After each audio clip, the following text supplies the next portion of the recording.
Какво представлява лимфния дренаж на лице? Лимфният дренаж представлява комплексна противозастойна терапия, която има за цел да премахне токсините от тялото, има подмладяващ ефект и намалява оттоците. Какво е специфично за него като масажна техника? Масажната техника е наистина специфична в този вид масаж, тъй като се прави в една посока, движенията са много бавни и плавни. Масажът се работи без натиск и не се комбинира с други масажи, тъй като стените на лимфните съдове са прекалено тънки и има опасност от слепване и от стесняване. Може ли да споделите някои реални примери или резултати, които сте наблюдавали при клиенти след редовни лимфни дренажи? Да, разбира се, имаме такива клиенти, които имат подпухналост на кожата на лицето, имат оттоци, имат уморен вид. При тези клиенти сме работили с индивидуални протоколи на работа, спрямо индивидуалните нужди на клиента. Ефектите се виждат почти веднага. Кожата на клиента видимо изглежда доста освежена, оттоците са сравнително намалели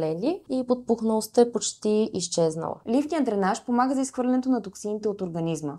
Как клиентите усещат тези промени в тялото си? Клиентите усещат ефекта веднага след процедурата, защото те самите се чувстват доста по-освежени. Тежестта, която има в тях, вече не я усещат. Подпухналостта и оттоците са много леко видими. Какви са първите сигнали, че човек се нуждае от лимфен дренаж, дори ако не е наясно със състоянието на лимфната си система? Първото нещо, което клиентите усещат, е задържането на течностите в организма, уморения вид, тежестта в краката, тоците по лицето, подпухналостта, умората. Като цяло клиентите съобщават, че не се чувстват добре. Има ли специфични възрасти или групи хора, за които процедурата е особено препоръчителна? Особено препоръчителна е процедурата за хора, които са спортисти, хора, които правят анти-ейдж процедури, също така отслабващите процедури и бих препоръчала и за хора, които са пушачи. Какви са противопоказанията за лимфния дренаж и как се определя дали даден клиент е подходящ за процедурата? Противопоказанията са доста. Като цяло не можем да правим лимфен дренаж при активен злокачествен процес, при оттоци, когато са след оперативна намеса или травма. Единствено можем да работим, ако лекуващия лекар позволи. Разширените вени също спадат към противопоказанията. А как определяме клиента дали е подходящ за тази процедура?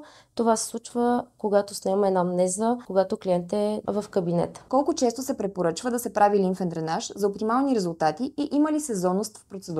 Препоръчително е да се прави 2-3 пъти в седмицата. Сезонност няма, може да се прави по всяко време от годината. В медицински център Свети Пантелеймон лимфният дренаж на лице е комбиниран с пресотерапия на краката. Разкажете ни и за тази техника. Да, така е. Ние комбинираме лимфният дренаж на лице с апаратен такъв. Апаратният лимфен дренаж съответно е апаратна техника, която се използва апарат, който е под формата на бутуши. Апаратният лимфен дренаж цели изхвърлянето на токсините от тялото. Препоръчително е след този вид масаж да се приемат течности и да се избягват солените храни. Как двете процедури се съчетават? Двете процедури се съчетават отлично, защото се работи на по-голяма площ от лимфната система.